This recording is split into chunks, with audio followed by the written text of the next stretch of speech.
Votre invité aujourd'hui dans la grande interview en direct sur Boursorama, c'est Xavier Barbaro, le président de Neoen. Bonjour. Bonjour David. Merci d'être là avec nous. Alors, année noire pour les intros en bourse en France, enfin sur la bourse de Paris. Et puis il y a une seule exception, c'est vous. Neoen, plus grosse opération de l'année. Alors en montant levé, c'était 450 ou 700 millions au final de levée? C'était 450 millions levés pour financer la croissance de la société. Puis il y avait un de nos actionnaires minoritaires qui a pu sortir à l'occasion de cette opération. Donc c'est une opération globale de 700 millions d'euros. Voilà, 700 millions d'euros. Enfin, c'est ceux qui sont derrière, qui sont arrivés en bourse, c'était pour quelques dizaines de millions. Donc c'est vraiment c'est du lourd. A posteriori, d'autant que le cours, on est toujours autour de 19 €. Premier cours coté, c'était quoi? On est au niveau du premier cours coté, non? Donc nous, on a fait une introduction à 16,50 €. Ouais. Donc on a pris 15% depuis un mois et demi. Et puis on a pris, y compris par rapport au premier cours coté, qui était un peu au-dessus de 18. Ouais. Bon, comment vous expliquez a posteriori, toujours agréable, hein, ce succès là où tout le monde a échoué? Certains disent que c'est vrai qu'il y a peu de groupes européens qui sont dans l'énergie renouvelable, dans la production d'électricité renouvelable, qui sont des pure players et que il y a très peu de dossiers, ben, il y avait le vôtre. Il y en a peu parce qu'on est des beaux objets.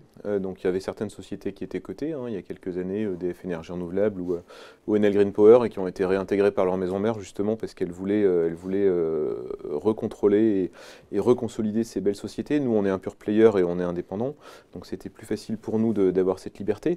On est une société qui a été, je pense, bien comprise par les investisseurs pour deux raisons. D'abord, il y a une belle histoire de croissance, et puis les actifs qu'on a déjà, c'est aussi une valeur assez objective, et donc on est, on va dire, rassurant parce qu'on a déjà des actifs, et en même temps excitant parce qu'on a un beau futur. Ouais. Alors on va, pour ceux qui ne connaissent pas Neoen, voilà, on voit les images d'ailleurs des fermes solaires, c'est comme ça qu'on appelle ça, des fermes solaires, un parc solaire, des éoliennes. Premier producteur indépendant français donc d'énergie renouvelable, boîte créée il y a 10 ans. Il y a tout juste 10 ans, voilà, qui était rebrandé, mais c'était il y a 10 ans. Le marché, on n'en doute pas, il est en plein essor. Donnez-nous quelques chiffres là, qui font rêver pour qu'on comprenne bien le potentiel. Vous regardez à l'échelle mondiale, puisque le terrain de jeu de Neoen, ce n'est pas juste la France, même si on est très content de continuer à se développer en France. Nous, on travaille dans 4 continents. On investit, la société investit dans le secteur des énergies renouvelables, le solaire, l'éolien, plus de 100 milliards de dollars par an. Donc on est sur un marché énorme, et Neoen est un des acteurs reconnus. Alors on est petit dans ce marché, évidemment, à l'échelle mondiale, mais ce qu'on réussit à faire en Australie, en France, en Amérique latine, c'est être localement un des acteurs principaux. Donc ces images-là, c'est en France, hein? Ça, c'est à Bordeaux. C'est à Bordeaux, à côté de Bordeaux, c'est à Cestas. Plus grande ferme solaire de France. Alors 300 MWh, je ne m'y connais pas, je ne me rends pas compte, 300 MWh. C'est 300 MW, c'est la puissance. Pas watt. Watt. Ça correspond à la consommation des habitants de Bordeaux. Donc vous voyez, on a du renouvelable qui n'est pas dans l'épaisseur du trait pour faire joli dans le dispositif. On est vraiment dans de la production massive, de la production compétitive en termes de coûts, de la production fiable. Une centrale comme ça, qui est la plus grande d'Europe, n'a pas fait disjoncter le réseau électrique, donc ça marche bien. Ça fait 3 ans que c'est en service, maintenant ça marche très bien. On a fait aussi évidemment d'autres belles choses hors de France. Hors de France, c'est intéressant, ce que je voyais, alors France, Australie, Salvador, Jamaïque, Portugal, Zambie, ces pays-là parce qu'il y a beaucoup de soleil, enfin c'est la réponse dans la question, non? Il y a du soleil et il y a du vent, mais vous voyez, on commence à travailler sur du solaire en Irlande, ce qui est un peu contre-intuitif, mais même des pays qui étaient finalement moins ensoleillés, moins ventés, sont en train de... du solaire en Irlande, c'est vrai que ça paraît assez inattendu. Oui, mais ça va marcher aussi. C'est-à-dire la frontière de rentabilité du renouvelable est en train d'être repoussée d'année en année, et donc les pays, les uns après les autres, finissent par s'ouvrir au renouvelable, et à nouveau pour des bonnes raisons, parce que ça marche et parce que c'est compétitif. Au niveau de la France, on en est où? Pardon, je sors 2 secondes de votre activité. C'est intéressant parce que je lisais un article du Monde ce matin en préparant. Les énergies renouvelables, c'est 19%, ce que j'ai lu, de la production d'électricité. Oui, mais en France, avec l'objectif d'être à 23% en 2020. Certains disent qu'on aura du mal à les tenir, mais au-delà de ça, la polémique n'est pas là pour nous aujourd'hui. C'est de savoir, en France, comment est-ce qu'on est, comment on se situe par rapport aux autres? On est parti avec un bel actif qui était l'hydraulique. C'est-à-dire qu'en France, on a la chance d'avoir des barrages. Donc ça explique pourquoi il y a déjà, entre guillemets, plus de 15% de renouvelables. C'est vrai que par contre, dans le solaire ou l'éolien, on a fait assez peu. On peut faire beaucoup plus. C'était, je pense, une bonne idée d'être un peu prudent, de ne pas y aller trop vite. D'abord parce qu'il faut que les gens comprennent tout ça. Il ne faut pas que ça coûte trop cher. Donc une entreprise comme Neoen, justement, se bat pour baisser ses coûts.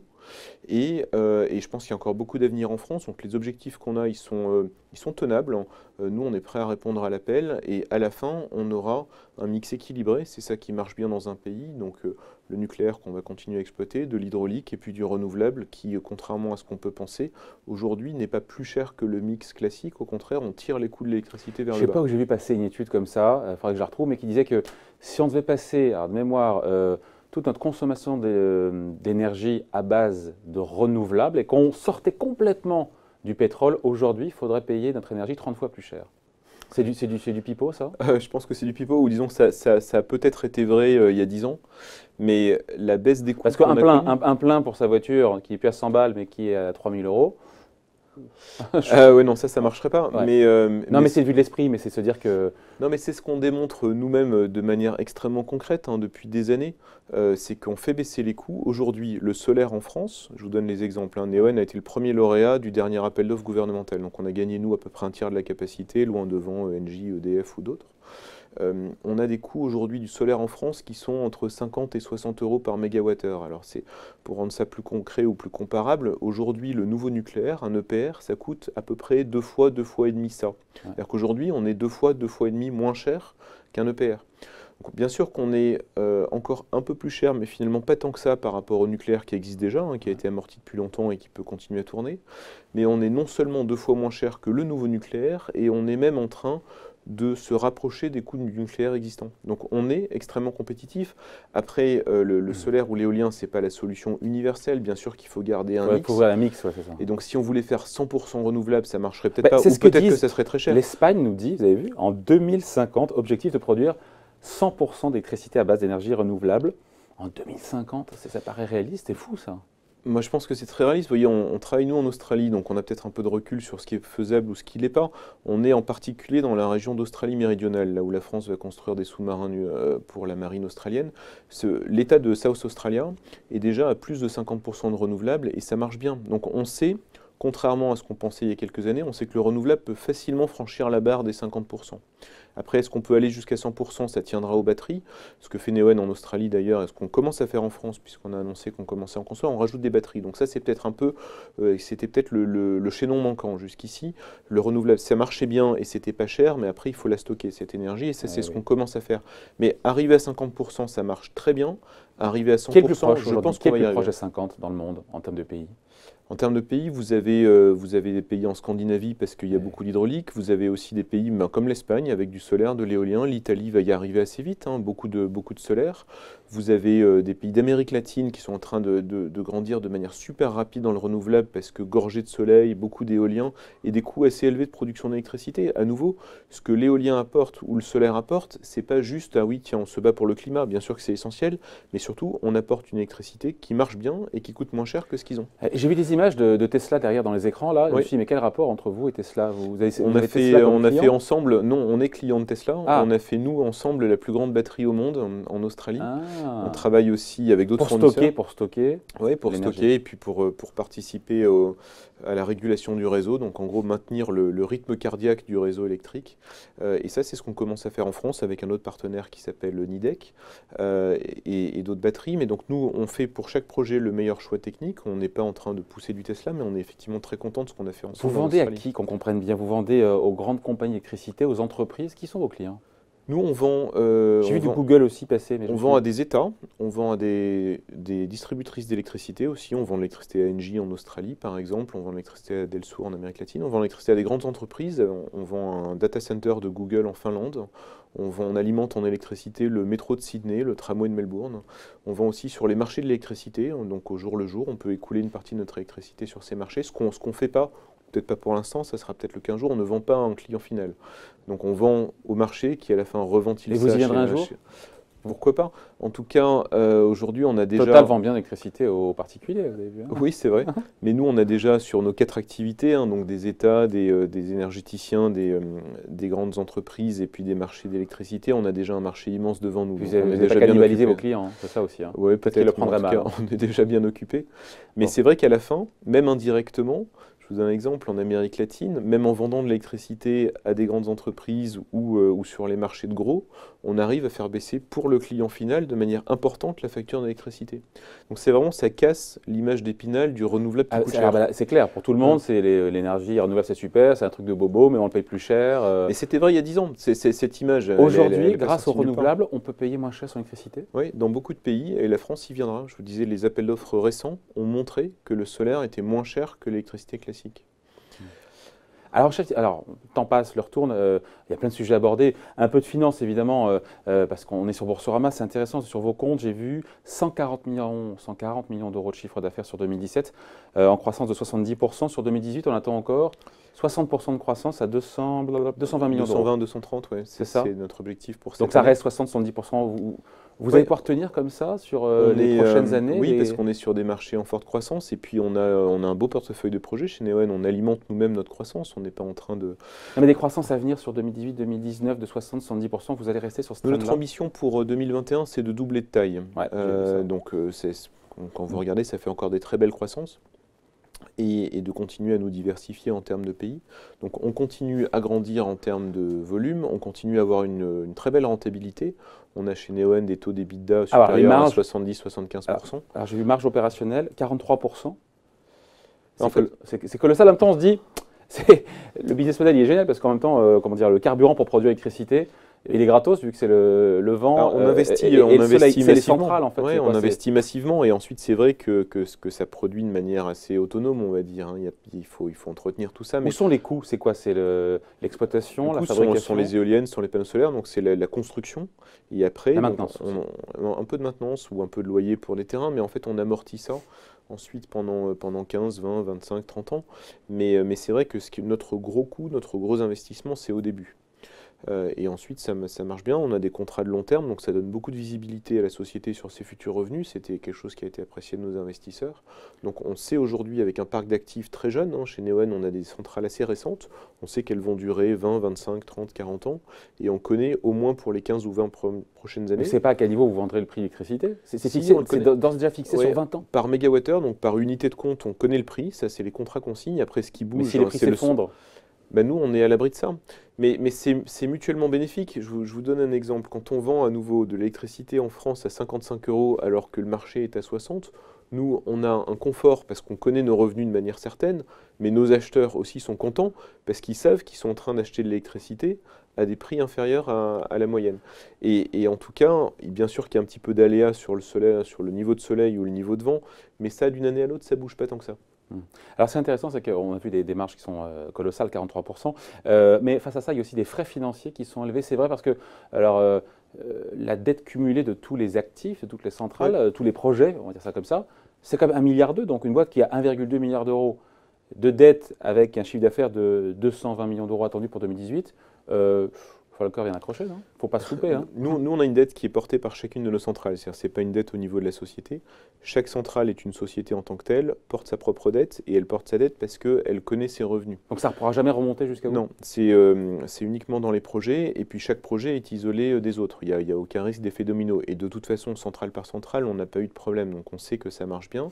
On sait que cette dette est extrêmement saine. Ce n'est pas de la dette corporate, ce n'est pas de la dette convertible. Et donc ça n'a pas du tout inquiété nos investisseurs. Et vous parliez d'1,5 milliard de dette, mais en face de ça, nous, on a 3,5 milliards de revenus garantis. Donc on a beaucoup de visibilité, je vous le disais, et c'est pour ça qu'on est extrêmement détendu à l'idée d'avoir cette dette sur chacune de nos centrales. Alors on est sur Boursorama, évidemment, on regarde le cours de bourse, on est à peu près autour de 19 € au moment où on se parle, donc plus 15, c'est ça par rapport au premier cours coté, vous me disiez. Je regarde un peu ce que disent les boîtes d'analystes, qui sont globalement plutôt neutres hein, sur le titre, enfin dans ce que j'ai pu voir. Odo est à neutre, vise 20 €, Barclays est à 21. C'est pas paradoxal de voir comme ça des objectifs de cours qui sont assez limités ou pas super ambitieux, enfin en tout cas avec un potentiel d'appréciation quand on dit 20-21 par rapport à 19, il n'y a pas de quoi tomber de sa chaise, alors qu'avec tout ce qu'on a dit, le potentiel, l'essor de ce business-là, les marges qui sont là, vous avez vocation de devenir un groupe de référence, encore une fois, à l'échelle planétaire, les perspectives sont solides, vous disiez voilà, on a de la visibilité, il y a la croissance, il n'y a pas une contradiction, c'est pas énervant pour vous ça, non? De voir que quand vous dites, ah bah dis donc, Odo ils sont à 19 sur la valeur. Alors les analystes, vraiment, on est ravis qu'ils fassent un travail indépendant. Qu'est-ce qu'ils n'ont pas compris alors? La Société Générale est à l'achat d'abord. Ouais. Hein. Il y a évidemment des banques qui sont peut-être plus bullish que d'autres. Ouais. Mais c'est pas qu'ils n'ont pas compris, c'est que c'est aussi à nous de prouver notre capacité à maintenir cette croissance. Quand on regarde la valorisation qui a été faite de Neoen au moment de l'introduction en bourse, une bonne partie, c'était les actifs qu'on a déjà. Donc après, c'est à nous de prouver qu'on peut justement en rajouter d'autres, continuer à créer de la valeur. Et donc il y a forcément une forme de prudence qui est assez légitime hein, de la part de ces analystes en disant voyons un peu si Neoen arrive à continuer à créer de la valeur. Mais c'est vrai que du côté de la société, on est confiant pour des bonnes raisons, parce qu'on a un track record qui parle pour nous, parce qu'on est une société bien gérée, profitable, avec une bonne équipe, un marché immense, je vous le disais, c'est pas pour autant facile, mais on a réussi à montrer depuis 10 ans qu'on savait repousser nos frontières géographiques, nos frontières économiques d'une certaine manière aussi, et à maintenir cette croissance saine et forte qu'on a depuis 10 ans. Mais c'est vrai que le cours le plus élevé, parmi toutes les banques qui suivent, ou tous les acteurs qui suivent, il y a des scénarios qui sont à 30 euros, mais ça c'est... donc ça, ouais, 50%, la balle est dans notre camp maintenant. Mais ça vous délivrait. Mais en même temps, certains disent que vous êtes déjà bien valorisé, voilà, 1,5 milliard de capi pour une boîte qui s'est introduite il y a un mois, c'est quand même colossal, et que c'est, quand on regarde, 14 fois, donc voilà, mécaniquement, votre EBITDA, c'est ça, votre BE, je ne sais pas si, ce qui a été pris, et quand on compare par rapport à d'autres acteurs étrangers qui sont plutôt autour de 9-10, vous êtes à 14, donc vous seriez cher. Oui, alors ça c'est une analyse erronée parce qu'on compare des choses qui ne sont pas comparables. Chez Neoen, on a des actifs extrêmement jeunes, donc on a devant nous des contrats qui ont encore 18 ans de durée de vie. Donc vous pouvez avoir une éolienne chez Neoen qui a 18 ans de cash flow garanti et une éolienne chez quelqu'un d'autre qui n'a plus que 7-8 ans de cash flow garanti. Donc si on compare des sociétés de taille comparable en termes de puissance électrique, l'élément manquant dans l'équation, c'est quel est l'âge de ces parcs. Voilà. Et le vôtre est plus jeune. Et le nôtre est tout à fait jeune, en pleine forme et a de belles années devant lui. Deux dernières questions, les dividendes, ce ne sera pas avant 2022, vous confirmez? C'est la guidance qu'on a donnée parce qu'on veut d'abord privilégier notre croissance. On est une société... Il y aura des dividendes en 2022? On pense être pas avant capable de 2022. faire. On est une société qui est déjà profitable, donc on aurait la capacité d'en verser, mais la 7 priorité, millions d'euros de résultats nets. La priorité, c'est la croissance. Parce qu'on pense que justement, investir dans les centrales, les projets qu'on développe nous-mêmes, c'est le meilleur placement qu'on puisse faire au nom de nos actionnaires. Donc quand vous revenez dans un an, objectif 30 euros sur la valeur? On verra. Mais c'est vrai que la société grandit vite, grandit bien. À nouveau, on n'est pas en train de faire une croissance pour le plaisir de faire de la croissance. On fait de la croissance saine et créatrice de valeur. Et pas de croissance externe prévue, j'ai vu ça aussi. On l'a fait 2 fois dans le passé. On a racheté Poweo Énergie Renouvelable. En France, on a aussi racheté la filiale française d'un groupe allemand. Donc on sait faire, mais on est calé sur une croissance qui est avant tout organique. On ne veut pas dépendre d'acquisition. On ne veut pas que l'argent qu'on a levé dans cette introduction aux bourses nous brûle les doigts et nous pousse à faire des acquisitions parce qu'on se dit, mon Dieu, il faut dépenser tout ça. Les fonds dont on dispose vont aller dans des projets qu'on a générés nous-mêmes. Comme ça, on est à l'aise, on sait la qualité de ça. Mais c'est vrai qu'on sait faire de la croissance externe, on l'a déjà montré. Et s'il y a des opportunités intéressantes, on saurait le refaire. Et vous viendrez vous nous en parler. Ce sera l'occasion. J'espère. Voilà, merci d'avoir été avec nous. Xavier Barbaro, donc le président de Neoen, qui était l'invité de la grande interview en direct sur Boursorama. Merci. Merci à vous.